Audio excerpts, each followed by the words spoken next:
예수께서 이 말씀을 하시고 제자들과 함께 기드론 시내 건너편으로 나가시니 그곳에 동산이 있는데 제자들과 함께 들어가시니라. 그곳은 가끔 예수께서 제자들과 모이시는 곳이므로 예수를 파는 유다도 그곳을 알더라.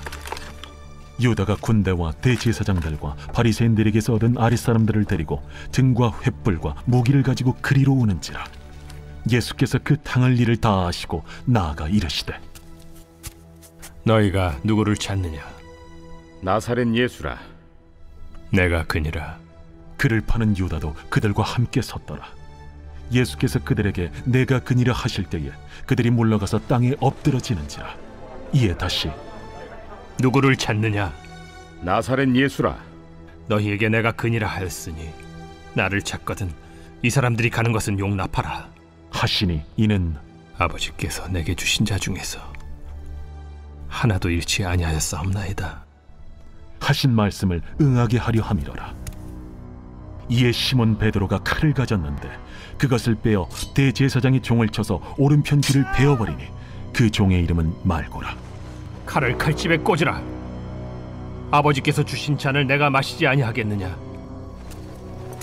이에 군대와 천부장과 유대인의 아랫사람들이 예수를 잡아 결박하여 먼저 안나스에게로 끌고 가니 안나스는 그 해의 대제사장인 가야바의 장인이라. 가야바는 유대인들에게 한 사람이 백성을 위하여 죽는 것이 유익하다고 권고하던 자로라. 오늘 말씀은 위기 앞에서 빛나는 긍휼과 사랑이라는 제목으로 말씀을 전하겠습니다.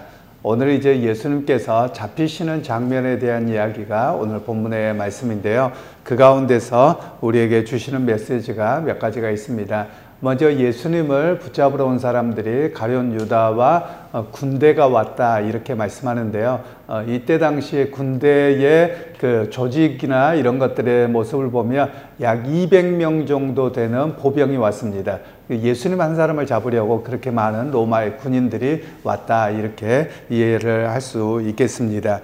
그러면서 이제 그에 대해서 예수님께서는 오히려 당당하게 너희는 누구를 찾느냐라고 묻습니다. 그리고 나서 예수님을 찾는다고 할 때 내가 그니라 라고 당당하게 임하셨던 모습이 바로 예수님의 모습이라는 겁니다.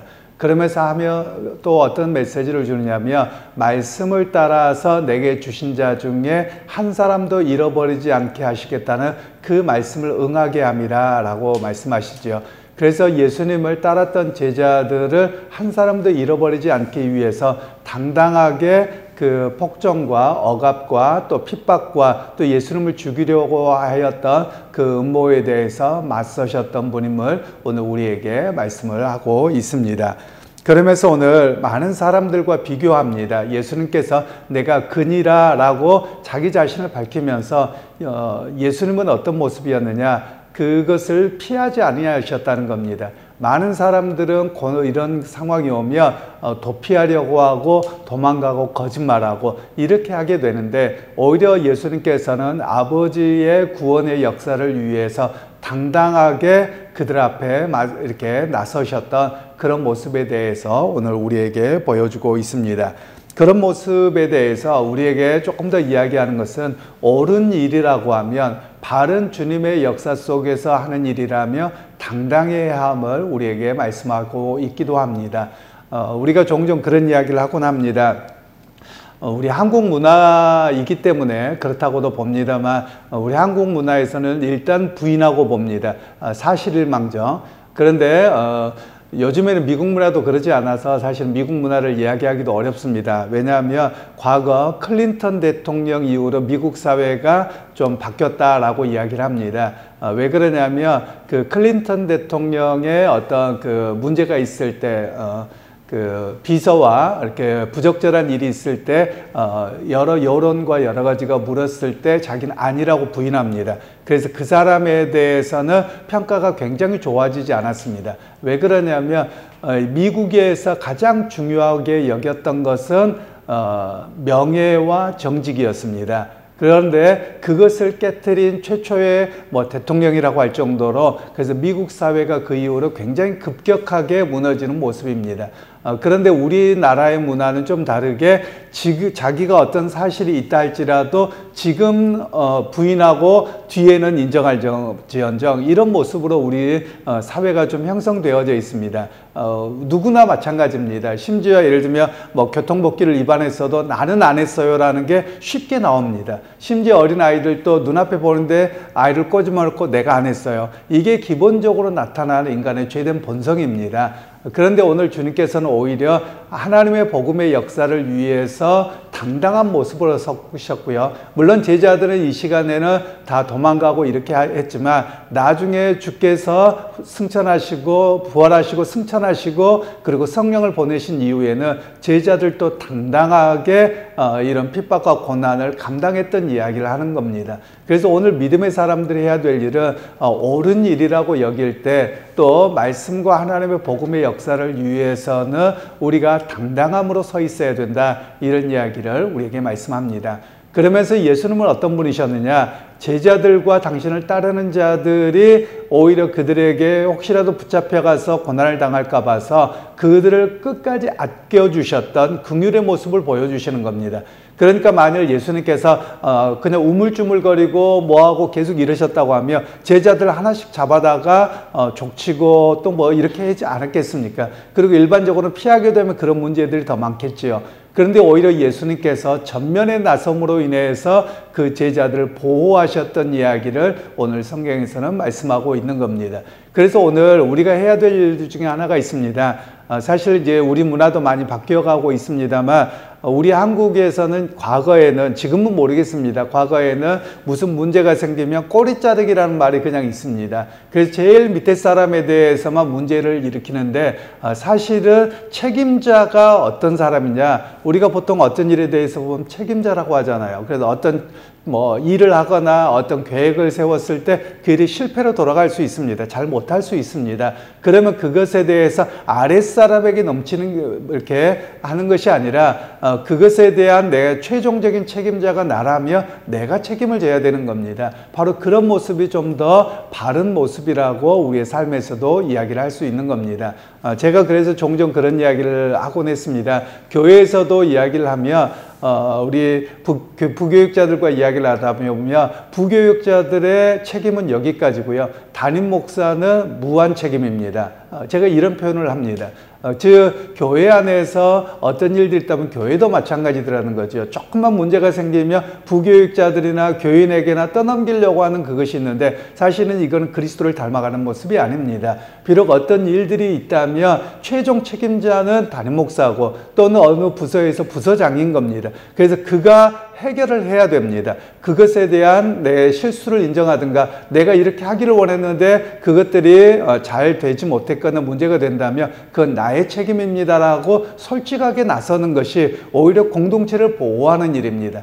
그런데 우리는 그렇게 하지 않음으로 인해서 사회가 또는 어떤 공동체가 많이 아파하는 그런 모습이죠. 왜냐하면 아랫사람들은 보통 일을 하다 보면 정책이 주어지거나 방향이 주어지면 그것에 맞춰서 일을 하는 겁니다. 물론 또 이런 경우도 있죠. 예를 들면 아랫사람들이 제안을 합니다. 2안, 2안, 3안에서 일을 해요. 그럼 최종적인 승인은 누가 합니까?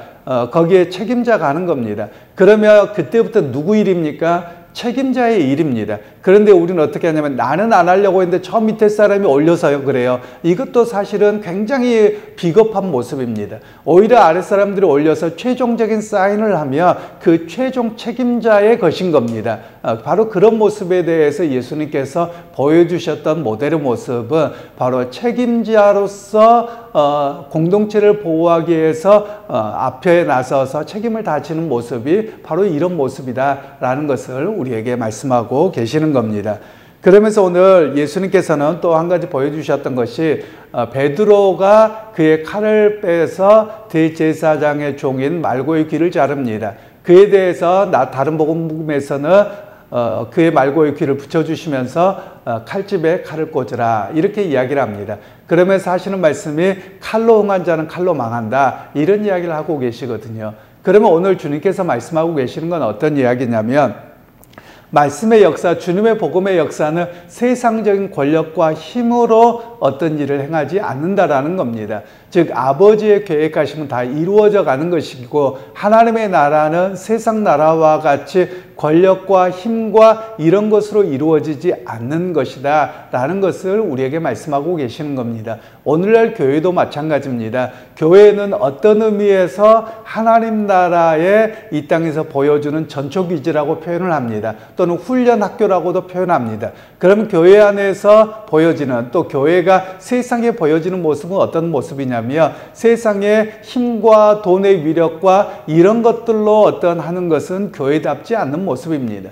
오히려 교회다운 모습은 어떤 모습이냐? 때로는 희생하고 또 그 가운데서 섬김이 있고, 때리면 맞고, 또 그럼에도 불구하고 주님의 사랑을 경험했기에 끊임없이 섬기는 모습이 바로 교회의 모습이고, 주님이 행하셨던 모습을 따라가는 모습이라고 할 수 있는 것입니다. 오늘 바로 주님께서는 그런 측면에서 베드로에게 그 칼집에 칼을 꽂으라고 하면서 세상적인 모습을 벗어나도록 그렇게 하셨던 내용이 오늘 본문의 말씀입니다.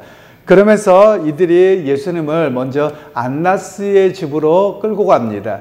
그리고 이 안나스 집에 있다가 이제 가야바를 통해서 재판을 받게 되는 그런 이야기가 나오는데요. 성경에서는 이 안나스라고 하는 사람을 이야기를 하는 이유가 있습니다. 이 안나스라는 사람이 대제사장이었고요. 또 이 사람이 이 헤롯 지방과 내통을 합니다. 가깝습니다. 그래서 헤롯이 어떤 일을 하냐면, 원래 예수님이 태어날 때 그 헤롯을 가리켜서 헤롯 대왕이라고 하고요. 또 그 뒤에 나오는 헤롯들은 전부 다 분봉왕이라고 해서 헤롯 대왕의 자녀들입니다.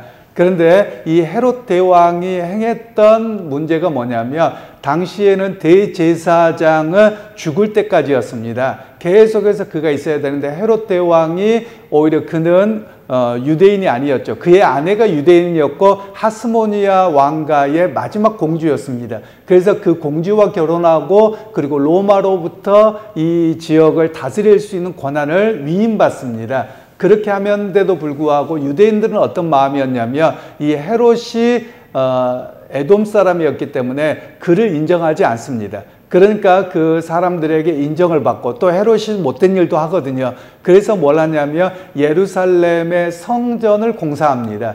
이 성전은 원래 2차 성전인데 굉장히 보잘것없었습니다.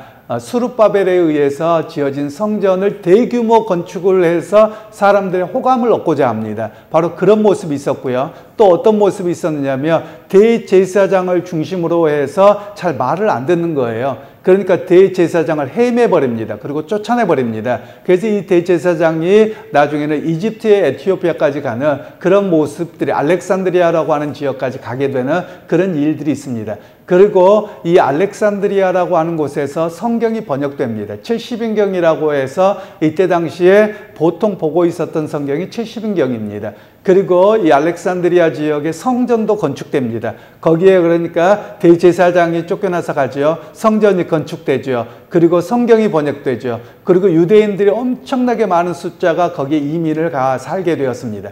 그러니까 이 6월절이나 뭐나 이렇게 되면, 이제 예루살렘은 끝났다. 예루살렘은 이방인에 의해서 더럽혀졌고 저 성전은 더럽혀졌기 때문에 우리는 이제 대제사장이 있는 곳으로 간다. 이렇게 이동이 시작되어졌습니다. 그런데 이 헤롯 대왕이 그렇게 하면 자기의 어떤 세금 문제와 다스림의 문제가 되니까 그가 성전을 지어서 사람들의 환심을 삽니다. 그러면서 내가 비록 그렇게 했지만 그 대제사장은 나쁜 사람이어서 그렇고, 내가 이렇게 너희에게 위대한 성전을 지어주지 않느냐. 그러니까 다시 돌아오도록 인정받고자 했던 모습이 바로 헤롯 대왕이었습니다.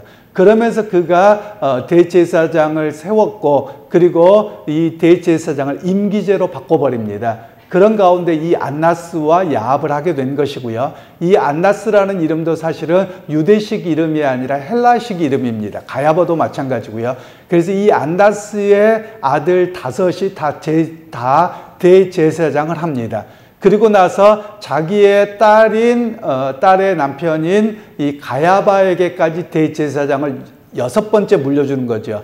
그러니까 이 집안의 영향력은 어마무시한 겁니다. 그러니까 계속된 세습과 대물림과 이런 걸 통해서 종교적인 어떤 엄청난 영향력을 행사하고 있었던 그런 집안이었던 것을 성경은 우리에게 말씀하고 있는 겁니다.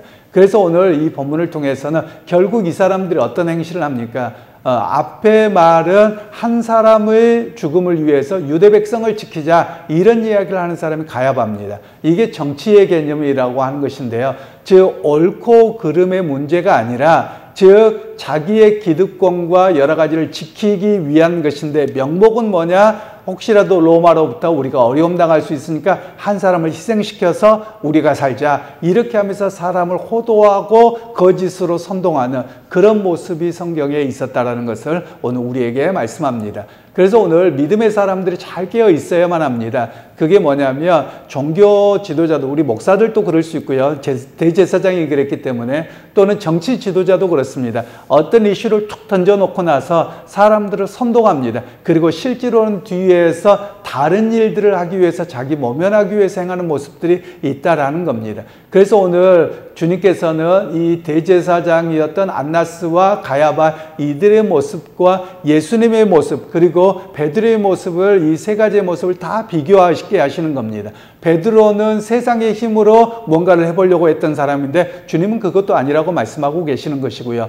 그리고 이미 기득권을 가지고 있으면서도 종교 지도자인데도 그들은 하나님의 구원의 역사에 관심 있기보다는 자기의 기득권을 지키는데 더 관심이 있었는데, 오히려 예수님은 어떻게 하셨습니까? 비겁하지 않고 오히려 제자들과 백성들을 구하기 위해서 당당함으로 체포에 맞서셨던 그런 모습을 우리에게 보여주고 계시는 겁니다. 그래서 주님은 어떤 분이시냐? 당신의 백성을 잃어버리지 않고 공동체를 잃어버리지 않기 위해서 하나님의 구원의 역사를 희생과 순종함으로 이루셨던 것을 오늘 우리에게 말씀하고 계시는 것이죠. 그래서 여러분, 오늘 믿음의 사람들이 해야 될 일들이 있습니다. 우리 각자에게도 위기나 어려움들이 올 수도 있습니다. 그런데 조금 더 주님을 닮아가는 제자로 살아간다면 우리가 위기와 어떤 것을 거짓과 무엇으로 모면하고 피하려고 하기보다도, 또 때로는 내게 조금 어려움이 당하더라도 그것을 감내하고 오히려 누군가를 보호하는 자리에 서야 되는 긍휼의 마음을 가지는 그런 그리스도의 제자가 되어야 함을 말씀하고 계시는 것이죠. 그러기 여러분, 오늘 하루를 살아가실 때 나의 이익에 있느냐 불리하느냐 이것을 따라서 어떤 결정을 하기보다도, 옳은 일이라며, 바른 복음의 역사 속에서 옳은 일이라며 조금 어렵더라도 하나님 내게 능력을 주셔서 감당하게 하옵소서, 이런 모습으로 살아내는 것입니다. 그렇게 살아내셔서 세상 가운데 그리스도인들은 예수의 길을 따르고 오히려 저렇게 당당함으로 살아가는구나, 이런 모습으로 메시지를 줄 필요가 있음을 우리에게 말씀하고 계시는 것이지요. 그러기에 여러분, 오늘 하루의 삶 속에서도 예수님을 본으로 여기고 긍휼과 사랑 속에서 실천함으로 승리하는 그런 오늘 우리 모습이 되기를 주님의 이름으로 축원합니다. 하나님, 오늘도 우리에게 은혜 베푸셔서 주님께서 십자가의 죽음을 앞에 두고 주님을 체포하기 위해서 왔던 이들에게 당당하게 임하셨던 모습을 봅니다. 그리고 제자들을 보호하셨던 모습을 봅니다. 그러나 끊임없이 그와 반대되는 모습들을 성경은 또한 말씀하고 있는데, 하나님 우리의 모습도 살피게 하셔서 주님의 제자된 우리가 주님이 걸어가셨던 믿음의 발걸음과 공동체를 향한 긍휼과 사랑으로 섬겼던 모습을 쫓아가는 우리의 모두가 되게 하옵소서. 예수님의 이름으로 기도하옵나이다. 아멘.